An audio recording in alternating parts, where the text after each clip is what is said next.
Donc, bienvenue à ce premier podcast du forum. Le premier, je l'espère, non le dernier.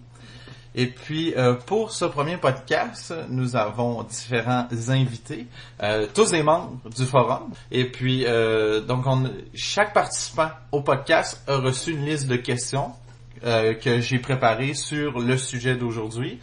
Et puis, comme c'est le premier, on va faire une petite présentation de chacune des personnes. Et puis, oui, j'ai un accent québécois, donc il va falloir vous habituer. Qu'est-ce qui a été tes premiers pas dans le monde de DC, là, dans le fond? Moi c'est Alex, je joue Neos. Mes personnages préférés, on va dire le Joker pour le vilain et Aquaman pour le héros. Et j'ai commencé DC Comics comme beaucoup de mon âge avec le dessin animé de Batman qui passait pendant les minicums. Voilà. C'est bien. Donc, bienvenue Alex et merci de participer à ce premier podcast. Donc ensuite, on va y aller avec Baptiste. Alors, moi c'est Baptiste. Donc, en ce qui me concerne, je joue Miss Martian, mais aussi le Docteur Psycho. Et globalement, j'ai découvert l'univers DC avec le RPG. Vraiment, j'ai vu quelques extraits à la télé quand j'étais petit, mais c'est vraiment en entrant dans l'univers du jeu de rôle que j'ai découvert DC et que j'ai appris à fond à connaître, même si je suis encore un newbie dans ce niveau personnage. On va dire que mon héros préféré c'est quand même le Martian Manhunter parce que j'adore. Je le vois vraiment pas trop comme il est dans 52, mais comme avant où il est vraiment saine, sage, intelligent. C'est vraiment ce que j'aime dans son calme et qui le différencie d'autres héros. Puis merci de participer également à ce podcast et puis c'est très agréable parce que tu es l'administrateur également du forum, donc on a une invité vedette. Et puis notre dernière personne c'est Léo. Léo, je vais te laisser te présenter. Oui, effectivement, je me prénomme Léo et je joue sur le forum Lady Weeds. Et puis mon personnage héros préféré, c'est Sinestro. Puis mon personnage vilain préféré, c'est Hal Jordan, le Green Lantern. Puis voilà, mon premier contact, et qui a été un contact en fait déterminant avec l'univers DC, ça a été le film Superman de Richard Donner. Que mes parents m'ont forcé à regarder depuis le début alors que c'était vraiment ennuyant de regarder ce petit garçon en train de lire une BD en noir et blanc de Superman. J'en ai retenu cette lecture du comics à laquelle je suis revenu bien plus tard en fait. Eh bien, merci de participer également à ce podcast. Donc, je vais me présenter également. Moi, c'est PO, je joue Cyborg et Black Orchid. Mon personnage héros favori, ce n'est pas une surprise, c'est Flash. Et mon vilain favori, c'est Captain Cold. Donc, vraiment, je suis très dans l'univers de Flash. Et puis, mon premier contact avec DC est peut-être pas le meilleur. En fait, moi, c'est Lois and Clark, les nouvelles aventures de Superman. Ah oui, c'est en France. Et oui, j'ai adoré cette série quand j'étais plus jeune. Et puis par la suite, je suis tombé avec les Batman de Adam West. Donc je peux dire que c'est très old school mon parcours de DC. C'est très agréable dans ce podcast-là parce que on a des gens de l'ancienne administration, que Alex, moi et Léo, et de la nouvelle administration par Miss Martian, Baptiste. Donc le thème d'aujourd'hui de ce podcast, c'est l'héritage. L'héritage au sens large et au niveau plus pointu, mais quand on parle d'héritage, on parle pas d'argent, on s'entend. On parle de laisser un héritage de sa personne, de son symbole, de ce qu'il était. Donc passation de flambeau et l'héritage au sens large. Donc l'héritage de DC, que ce soit DC Entertainment ou DC Comics. Selon vous, quelle place occupe l'héritage de DC dans la pop culture? Mais dans la pop culture, quand des gens se baladent avec des t-shirts avec le symbole de Batman, tu considères ça comme l'héritage de DC ou pas? Ben, c'en est une, parce que si on se réfère à il y a pas tellement longtemps, je pourrais dire même moins de 10 ans, c'était presque antisocial. Je veux dire, on pouvait pas s'afficher avec un logo de Batman, quoique tout le monde connaissait Batman. Il y avait un peu un désaveu de la culture DC, puis de la culture geek en général. Donc, c'est très intéressant de voir aujourd'hui à quel point c'est devenu ça fait partie de la culture générale, de savoir qui est Batman, qui est Superman. Donc, c'est un peu là-dessus que je pense, à votre avis, c'est quoi l'apport de cet héritage d'ici dans la culture d'aujourd'hui? Parce que, d'une façon ou d'une autre, maintenant, c'est des référents. Je pense qu'elle est plutôt grande. Enfin, l'héritage d'ici est plutôt grand, même si c'est un peu trop amalgamé avec celui de Marvel. Je veux dire que si je demande à un mec dans la rue Batman et Spider-Man, il va croire que c'est dans le même univers, quoi. Il y a plein de gens qui vont croire que Batman et Superman c'est Marvel parce qu'ils cherchent pas plus loin que des films ou quoi que ce soit, quoi. Ouais, mais moi personnellement je trouve pas ça gênant. C'est les super-héros en général. Bien sûr, je fais la différence pour la thématique liée au forum et à mes lectures, mais enfin, après, il y en a aussi, bien sûr, je connais aussi les différences un petit peu entre les deux maisons d'édition dans leur politique d'histoire, mais dans l'esprit des gens, pour moi, il n'y a pas besoin de faire une différence, surtout que ça réveillerait tout de suite une sorte de confrontation qu'il n'y a pas besoin d'avoir, qui est plus commerciale, qui n'a pas besoin d'être une confrontation culturelle, en tout cas. En fait, oui, je pense qu'il y a une différence quand même, parce que, quelque part, jusqu'il y a 5 ans, peut-être plus moins, lorsqu'on demandait aux gens de citer un super-héros, ils citent immédiatement Superman, Batman, peut-être Wonder Woman, puis éventuellement Spider-Man, et guère plus de personnages qui étaient connus, vraiment pour être des symboles. Et puis ces symboles-là, étonnamment, ils ont été transmis depuis l'Amérique jusqu'en France, en tout cas. Paradoxalement, c'est plutôt Marvel qui a fait vraiment son beurre dans les comics. C'est vraiment Marvel qui a eu des comics, des produits dérivés qui ont pas mal marché dans les années 2000. Ce qui fait que c'est un peu, on dirait que ces deux univers avaient du mal à partager le marché. C'était soit l'un, soit l'autre, difficilement les deux. Tant en France, on le voit avec les films, avec l'influence qui ont pu avoir le succès de films comme X-Men ou Avengers ou Iron Man d'ailleurs en particulier, c'est que les gens ont fini par surnommer tout ce qui est inspiré par les comics les Marvel. C'est-à-dire même si ça va être Marvel ou DC, en général pour eux ça va être des Marvel. Et ben le symbole DC est pas signe de ce qu'on va voir, quoi. On voit DC, on comprend pas forcément quel type de film on va voir. C'est vrai que Superman, Batman et Wonder Woman, dans une moindre mesure, sont pas mal les trois gros canons du monde super-héroïque. Et là, j'enlève rien au Captain America puis au Iron Man, mais c'est un symbole qui transcende la compagnie. L'héritage a peut-être dépassé la compagnie, en particulier pour Superman, Batman, Wonder Woman. Alex, qu'est-ce que t'en penses? Je suis d'accord. Ouais, je suis assez d'accord avec ce que vous dites, quoi. J'ai pas ajouté là-dessus. Donc, je voudrais pas étirer la comparaison Marvel DC trop longtemps, mais on va souvent reprocher à DC d'avoir des personnages pas suffisamment humains, oui, c'est ça, c'est des personnages qui seraient trop divins, trop emblématiques. C'est pour ça que les gens préfèrent Batman. Et ouais, mais on comprend parfaitement ce qu'ils sont supposés représenter. Puis en même temps, on va davantage se passionner puis s'identifier à des personnages qui seraient chez Marvel. Donc en fait, DC transmet quelque part des valeurs qui seraient des idéaux que peut-être, si on devait comparer, Marvel semble proposer quelque chose à quoi s'identifier aujourd'hui, au point où on en est, on se ressent comme tel ou tel personnage, tel ou tel ressenti, plutôt que telle ou telle aspiration. C'est vrai ce que Alex dit, c'est pour ça que les gens préfèrent Batman.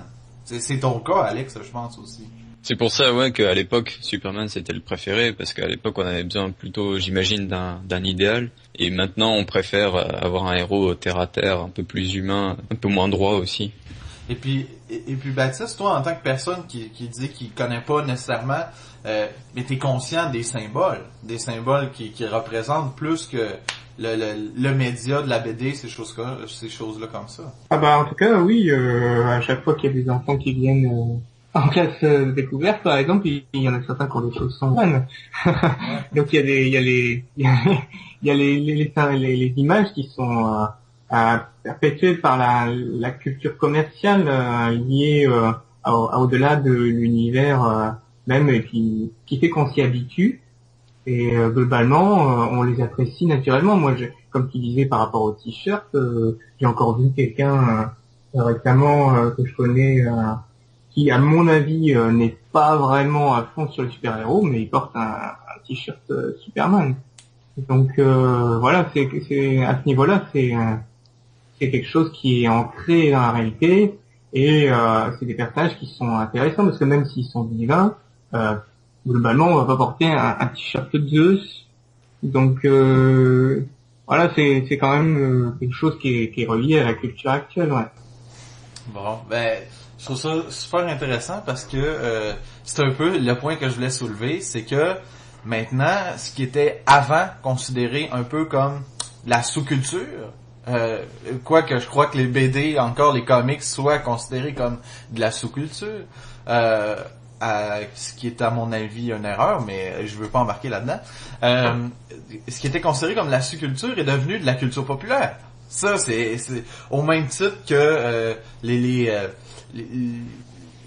autres émissions, ou même la mythologie dans le temps. On a créé une nouvelle mythologie moderne qui nous est propre, et ça, c'est très intéressant parce que je pense que aujourd'hui, dire qu'on aime les super-héros, c'est pas une tare. Ce qui était le cas probablement autrefois, parce qu'on avait le cliché de l'espèce de geek dans son sous-sol, le gars des bandes dessinées d'un Simpson.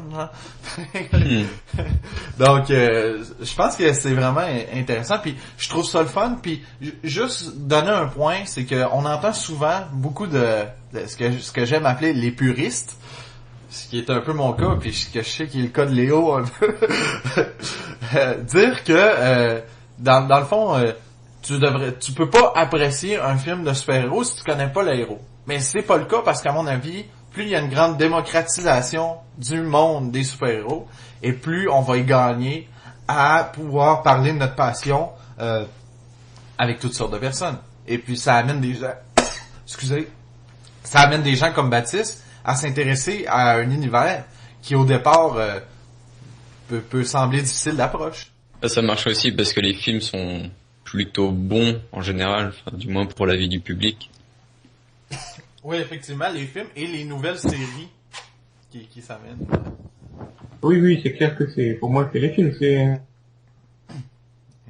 le film de Nolan qui m'a fait pour un Batman. Sans lui, je pense que je serais pas intéressé à cet effet vert. Non, effectivement. Je pense que c'est une porte d'entrée pour bien des gens. Et même si j'ai vu Léo réagir avec un facepalm de oh mon Dieu, mais non! N'empêche que c'est quand même une porte d'entrée pour bien des gens. Et après, C'est une excellente porte d'entrée. Excuse-moi. Non, vas-y. C'est une excellente porte d'entrée. Et d'ailleurs, ça a été la mienne, comme je l'ai dit.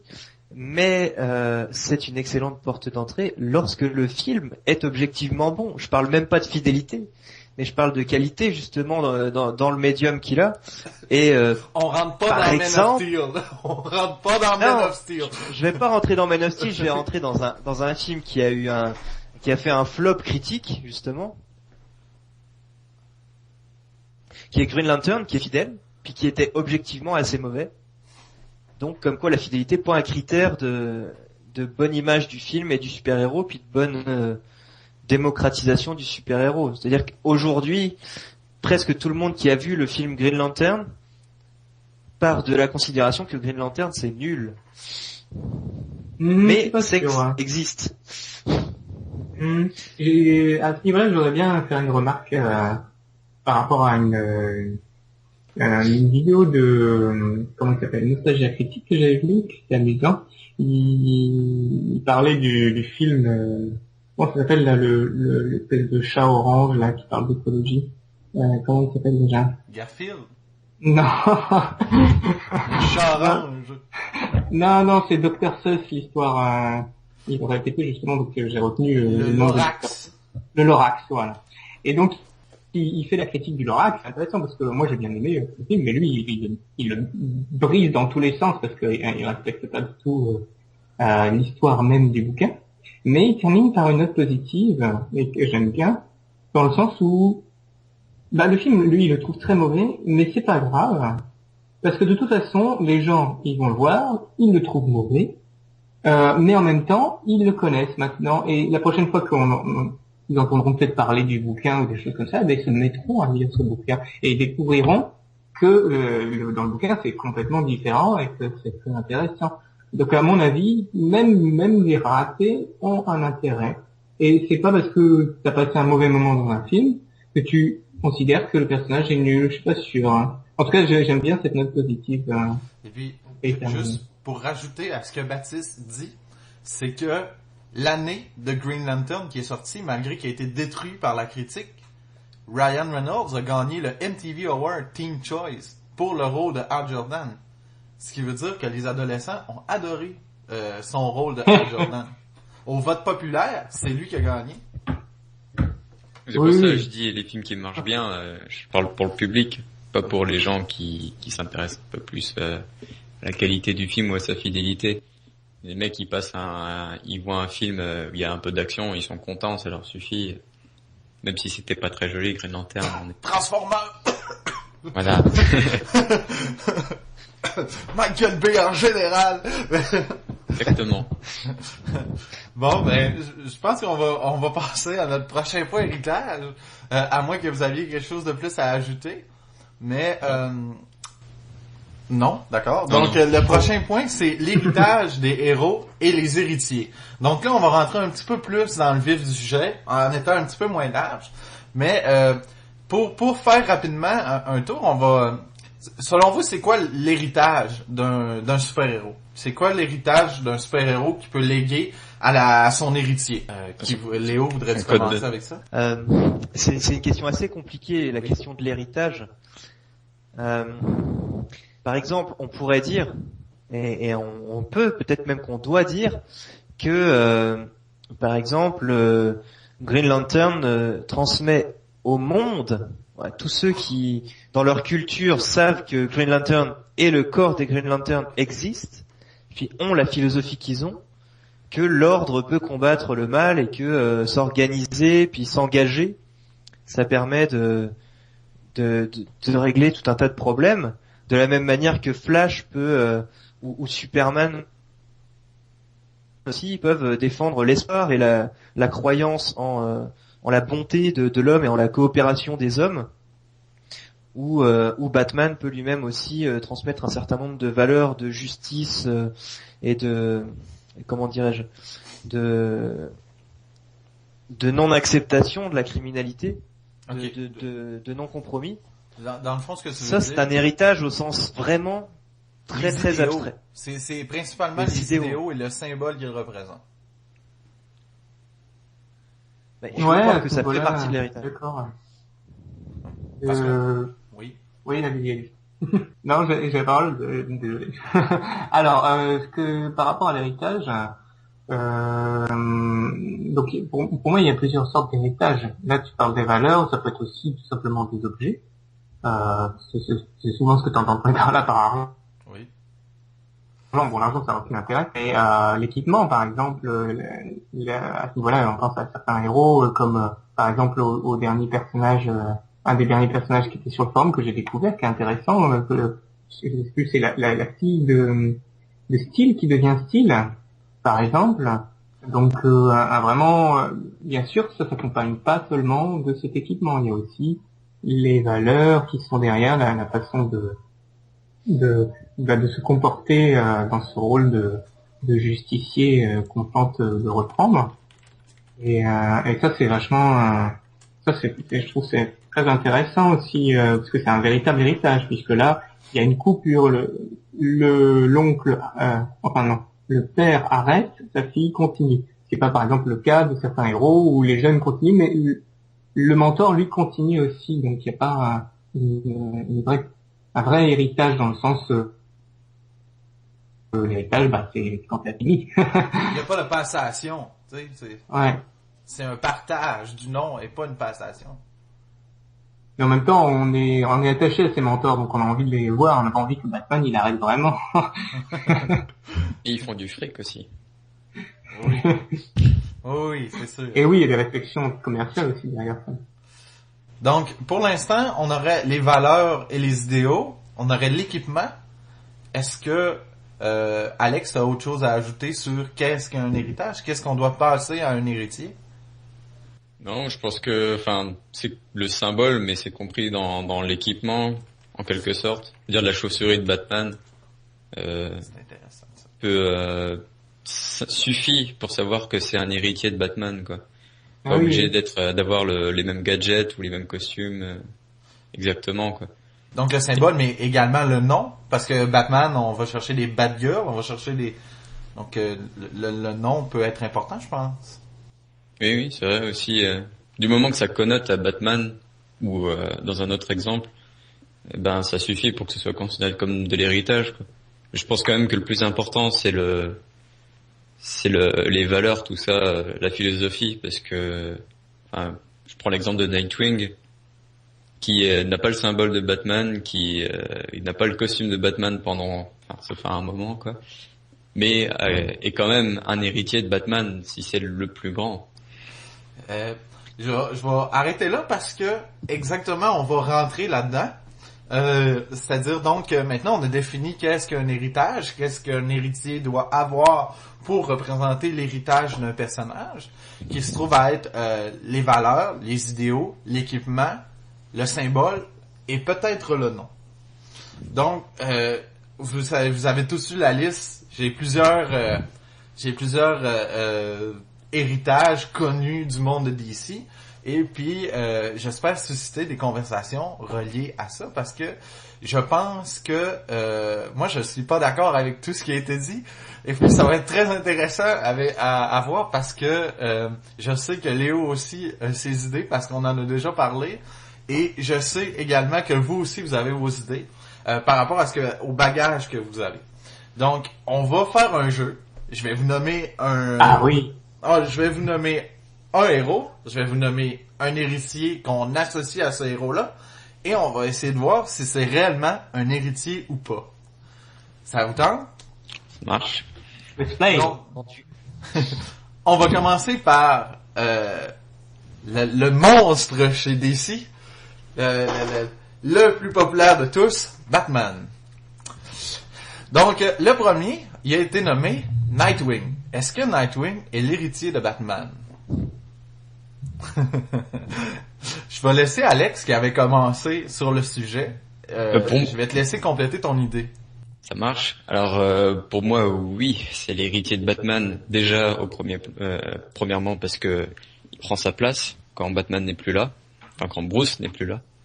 Il devient le Batman officiellement, donc ça rejoint l'idée de Baptiste. Et en plus, c'est son sidekick, donc avant c'était son sidekick, donc il a exactement les mêmes valeurs que lui, à peu de choses près. Il change quand même. Il a pas la même vision du monde, mais il a le même combat. Et pour moi, ça suffit pour être le plus apte à être son héritier. Je vois Léo réagir. Je t'écoute. En ce qui me concerne, je pense, alors c'est qu'une partie de la réponse, sans doute, je pense que Nightwing n'est pas l'héritier de Batman, qui est vraiment son propre homme, sa propre personne, et pour plusieurs raisons. Chronologiquement, parce que Dick Grayson, il est premier Robin, et le schéma type de Robin, c'est de ne pas porter le symbole de Batman, parce que t'es qu'un apprenti, puis t'es pas prêt à embrasser les ténèbres qui vont avec Batman. Les ténèbres. Puis Robin, Dick, lorsqu'il était Robin, il a clashé avec Bruce et puis il a choisi de lui-même s'arracher de l'héritage Batman, de s'affranchir du symbole chauve-souris face à un Batman trop exigeant et trop égocentrique peut-être, et il a choisi de créer son propre symbole avec le parrainage d'un autre progéniteur. Attention, Nightwing, c'était qui est un héros Superman avant et qui est Nightwing. logique kryptonienne. Oui, Nightwing est déjà l'héritage d'un héros kryptonien. Il a repris le nom il est déjà l'héritier de quelqu'un, techniquement. C'est pas faux, et je suis d'accord avec toi Léo aussi, parce que c'est exactement pour ça que j'ai toujours été fan de Nightwing à la base. Sauf que je trouve qu'au final, il l'est pas tellement, même s'il fait ce qu'il fait pour ne plus être avec Batman. Je trouve que c'est pas assez bien fait. Enfin, il est pas assez différent de Batman dans les comics ou dans les films. Il est toujours avec. Au final, il devient quand même Batman. Il y revient tout le temps. Ouais, voilà. Au final, c'est pas assez bien fait là. Même si tu le fais voyager à Chicago, ils sont toujours pas vraiment différents. Ils ont le même combat, ils ont les mêmes façons de combattre forcément. Et pour moi, c'est ça le plus important, quoi. Après, si tu fais des blagues ou si t'es un gros gothique, pour moi, c'est pas important, quoi. Il y a différentes réflexions qui me viennent par rapport à ce personnage. Alors, je ne saurais pas dire précisément si Nightwing est vraiment l'héritier ou non de Batman, mais c'est intéressant parce que là, pour moi, c'est vraiment, on parle d'éducation, là.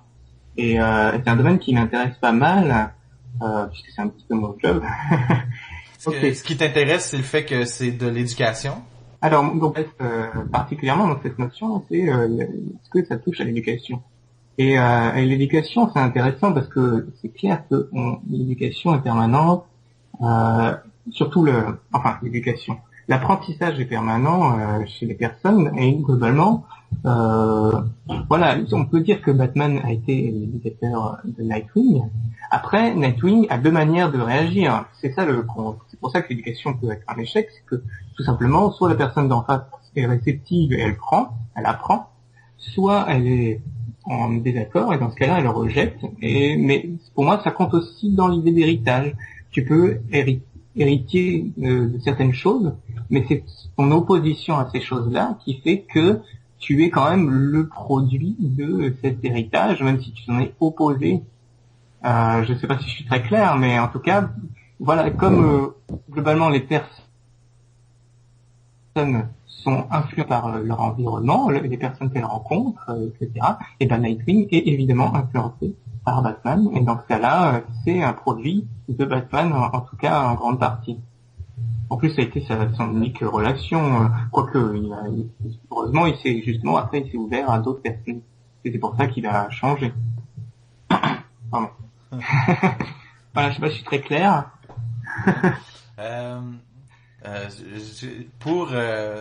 On va rester dans le monde de Batman, parce que c'est intéressant. Parce que la Bat Family est très grande. Parce que il y a plusieurs Bat quelque chose. Batwoman, Batgirl. Et je crois pas qu'ils soient tous l'héritage de Batman, malgré qu'ils fassent partie de la Bat Family. Robin également. Et même si je pense que là, il y a des gens qui vont vouloir me tirer des roches, mais Huntress, je l'embarque également dans la Bat Family, même si elle n'y est pas. Parce que The Huntress, à mon avis, est le plus proche de ce que Batman pourrait devenir. Mais ça, c'est personnel, là. Mais est-ce que tous les membres de la Bat Family peuvent être considérés comme les héritiers de Batman? C'est-à-dire le Batwoman, Batgirl, etc. Est-ce que, pour vous, parce que j'ai dans la tête Battle for the Crown, où tout le monde se bat pour la couronne de Batman. Et pourtant, seul Nightwing ressort avec la couronne. De ce que Alex disait tout à l'heure, d'ailleurs. Mais est-ce que tout le monde aurait pu la porter? Vas-y. Déjà, pas Batwoman, parce que pour moi, elle fait pas vraiment partie de la Bat Family. Elle est rarement vue avec les autres. Mais après, en ce qui concerne les autres, c'est juste une question d'avoir les épaules ou pas. Jason Todd qui est trop violent, Huntress aussi, ce genre de trucs, quoi. Mais ils font quand même partie de l'héritage quelque part. Ah ouais, Jason Todd qui montre l'exemple d'un héritage par opposition. Ah, c'est intéressant ça. Qu'est-ce que tu veux dire par là? Comme je disais, soit on apprend, soit on rejette. Et Jason Todd, c'est le cas du rejet. Mais il était déjà dans le rejet à l'origine, c'est pour ça que ça s'explique. Et c'est pour ça que voilà, en éducation, face à quelqu'un qui rejette, il va pas changer du jour au lendemain. C'est normal, ça fait partie de son tempérament, comme ça. Mais Red Hood, on est face à un personnage qui disons, il a deux parents en fait, Red Hood, qui sont la justice et la mort. C'est-à-dire d'une part Batman, puis d'autre le Joker ou Talia ou la Ligue des Assassins, Et c'est pour ça qu'il va avoir cette double filiation, comme un enfant va avoir la double filiation de ses parents, où il va pas être que le produit de Batman, tel qu'on pourrait s'attendre à le voir. Et moi je pense que c'est ça aussi, c'est cette, on pourrait ne pas appeler ça de la richesse parce que ça fait tourner le personnage vers le côté obscur, mais cette richesse tout de même des influences qu'a le personnage. Puis je pense que pour finir sur une note qui devrait concorder tout le monde, Terry McGinnis, héritier légitime de Batman? Ou Ah, ça c'est bien ça. Ah ouais, pour moi, je connais pas beaucoup, mais pour moi, oui. Batman Beyond? Héritier de fortune alors plutôt. C'est pas vraiment fait. On fait avec. Quoi. Est-ce qu'on peut parler de son héritage génétique ou pas? Oui, parce que ça dépend des Ah oui, versions. c'est vrai. Oh là là. Amanda Waller a créé le nouveau Batman. Faut pas oublier ça. Techniquement, Terry McGinnis, son héritage génétique, c'est Bruce Wayne. Oui, De mais il la a même pas manière que l'entraînement. Superboy, de la même manière que Superboy est l'héritage génétique de Superman. Ah, ben, ça nous Et de amène... Lex Luthor. Mais ça nous amène à glisser au second. Juste avant de changer, un point que j'aime pas, mais que je dois aborder, Damian Wayne. Là, on a un beau cas d'école. Si Jason Todd a 2 parents, on vient chercher complètement d'autres choses. Damian Wayne, héritier légitime, encore une fois, ou un rejet.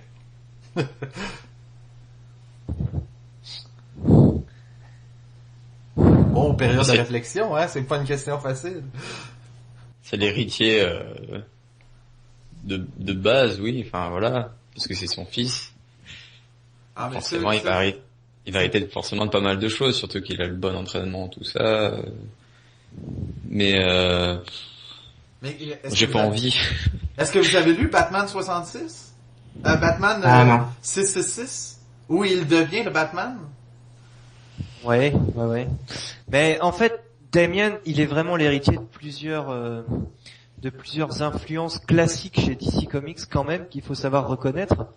C'est que il y a un personnage dans Kingdom Come qui fait allusion à Damian, qui a un nom en arabe qui signifie le fils de la chauve-souris, je crois, ou le fils du démon.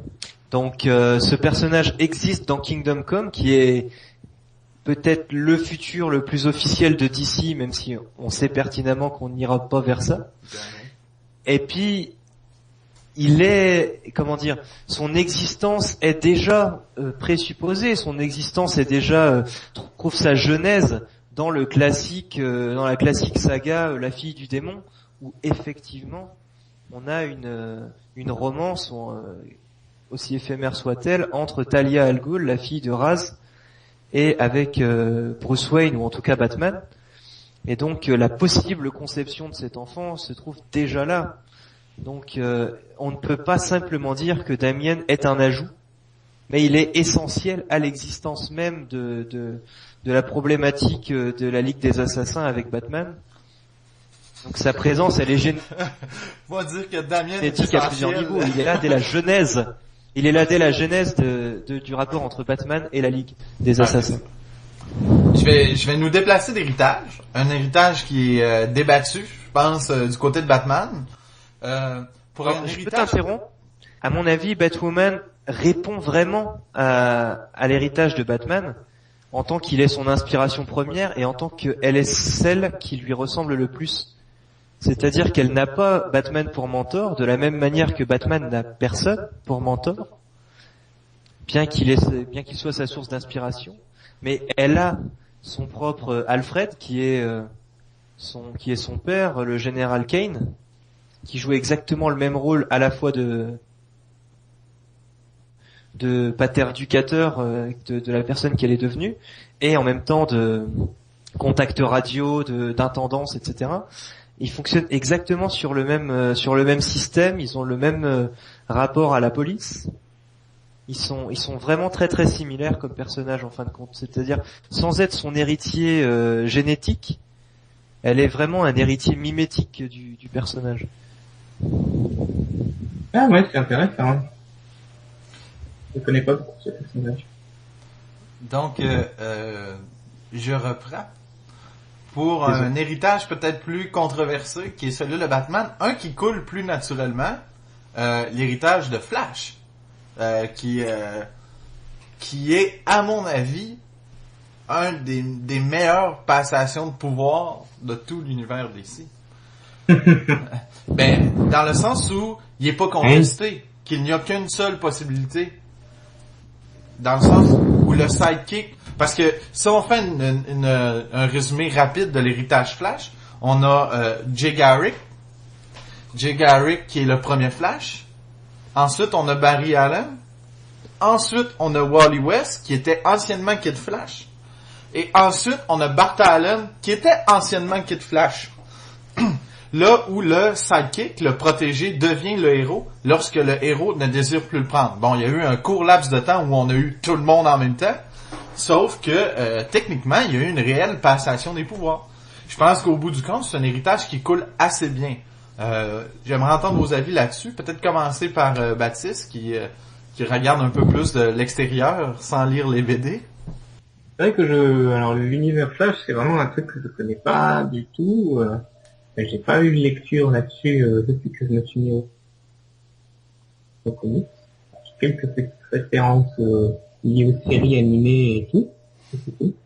Et donc, c'est vrai que là, en tout cas, c'est dans l'apparence extérieure, ça coule de source, comme tu dis, que c'est un héritage, parce que ils ont les mêmes costumes, presque.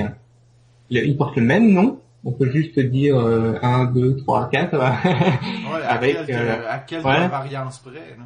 Voilà, et puis au final, dans l'image qu'on me donne, ils se ressemblent pas mal au niveau comportement, au niveau manière d'être. Ils sont tous très sympathiques, ils sont tous un peu de l'humour, mais à des niveaux différents. Et puis en plus quand on les voit, par exemple, quand je les ai vus dernièrement dans la Young Justice, c'est une famille carrément. Ils se retrouvent autour de la table, ils discutent. C'est vraiment des gens, c'est vraiment un héritage familial presque. Donc un héritage vraiment, un vrai héritage, ouais. À ce niveau-là, je suis d'accord. Hein. Et puis c'est familial. C'est littéralement ça. Alex, t'as ton Oui. Toi, l'univers de Flash. Oui, vu que c'est son neveu, forcément. Mais oui, Wally est le neveu de Barry, donc. Ouais, voilà. Mais au moment où les gens font pas la différence entre Barry et Wally, de toute façon, je pense que l'héritage il est parfait du coup. Il est exactement la même façon de penser. Bien sûr, sur le dessin animé, on sait même pas si c'est Barry ou Wally jusqu'à ce qu'on le voit avec les cheveux roux. Quoique, enfin maintenant il y a juste la couleur de peau qui change avec le nouveau quoi. Mais oui, maintenant il est noir. Mais... c'est pas trop un souci. Non. Mais voilà, je veux dire, sinon ils se valent tous les deux. Il a réussi à atteindre enfin peut-être pas le même niveau que Barry. Ça, je n'ai pas envie de spéculer sur la puissance des deux Flash. Mais en fait, Wally est considéré meilleur que Barry jusqu'à sa résurrection. D'accord. Donc c'est vraiment, t'as raison, ils se valent vraiment. Donc voilà, je pense que oui, c'est le meilleur héritage dans les comics. Pour moi, c'est un peu compliqué parce que j'ai vraiment l'impression que, mais ça n'engage que moi, c'est ma manière de voir les choses qui conditionne ça. Mais pour moi, il y a un héritage croisé entre les générations de Green Lantern et les générations de Flash, où il y a certains traits de caractère qui se transmettent vraiment en diagonale entre les deux écoles de héros. Ouais, je vois ce que tu veux dire entre un plus sérieux et un plus funny. C'est ça, c'est qu'on va avoir Barry qui est quand même drôle, mais un personnage sérieux, un personnage qui est quand même qui est en général, comment dire. Mais comparé à Hal Jordan. Barry est l'ami sage de Hal, Hal est l'ami. C'est un connard. Ah, c'est vrai que une rencontre, c'est intéressant. Tandis que Wally, par exemple, dans sa génération de successeurs, va être un personnage beaucoup plus drôle, beaucoup plus extraverti, à la manière de Hal, que Kyle, qui va être un personnage plus introverti comme Barry, beaucoup plus dont le charme est plus difficile à trouver, qui va avoir un grand charme parce que c'est un homme mystérieux. Puis au même titre que Jay C'est pas un Garrick. homme mystérieux. C'est pour ça qu'il se tape toutes les femmes. Ah, mais au même titre que Kyle, au même titre que Jay et Alan, où Jay est beaucoup plus drôle que Alan. Oui. Alan Scott. Mais ça, on va y De la revenir. même manière, oui. Alan est un homme d'affaires, tandis que Jay Garrick est un homme beaucoup plus drôle, beaucoup plus Mais c'est à un visage scientifique humain, quand justement. même. Ah, mais... Oui. Mais oui, effectivement, c'est... Mais j'ai... Flash, tu savais que j'avais une botte secrète. Reverse Flash, c'est l'héritage Flash ou pas?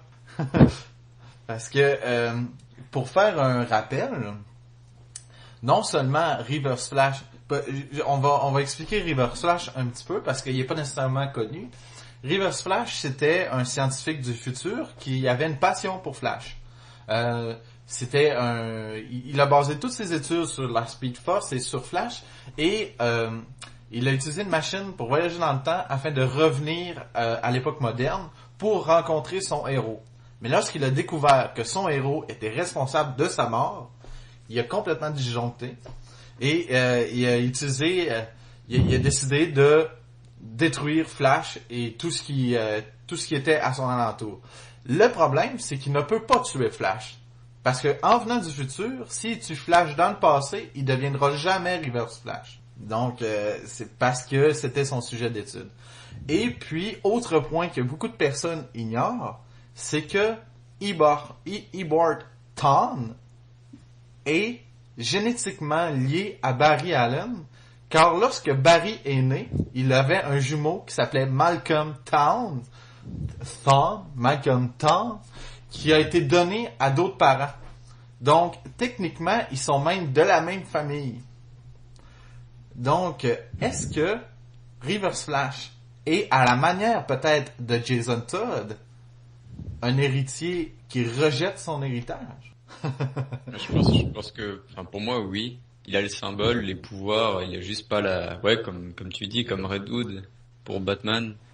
Il a juste pas les mêmes philosophies, carrément pas la même philosophie en fait. Non. Mais il a le symbole, le pouvoir, quoi. Donc quelque part, il l'a fait à cause de Flash. Donc c'est un héritier pour moi.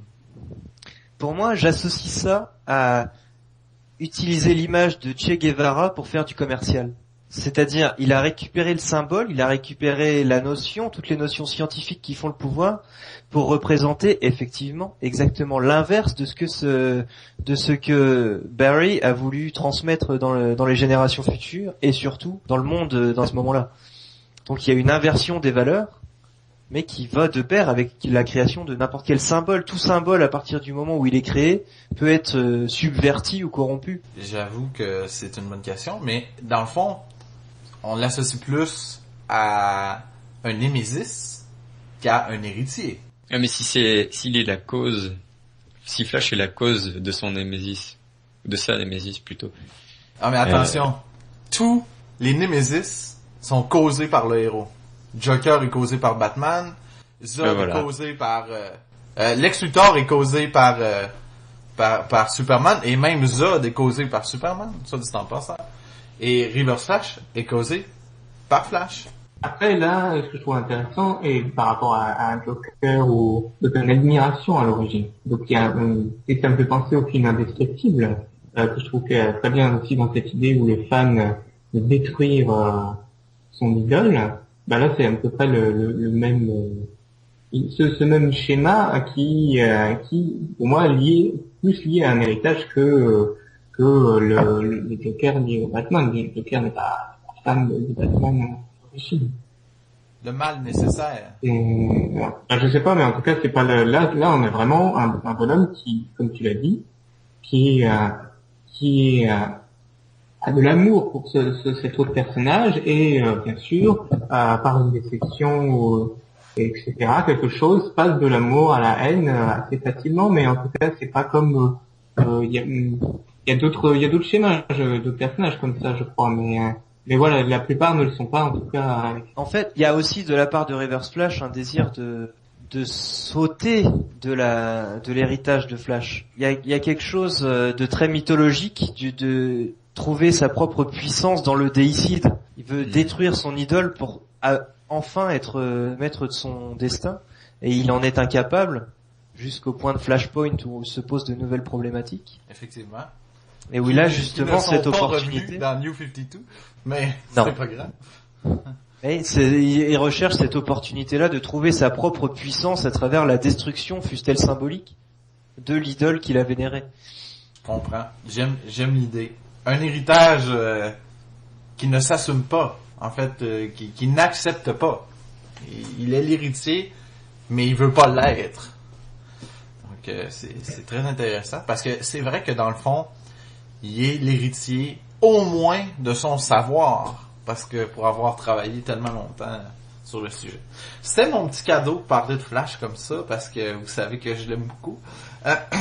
J'aurais pu aborder les Tornado Twins ou XS qui sont les enfants de Barry, mais je pense que là on touche autre chose en fait, parce que les liens du sang ne sont pas nécessairement porteurs d'un héritage, même si je pense que les Tornado Twins le sont un peu. Mais je veux nous garder du temps parce que pour moi, l'héritage le plus complexe, c'est celui qui s'en vient, c'est-à-dire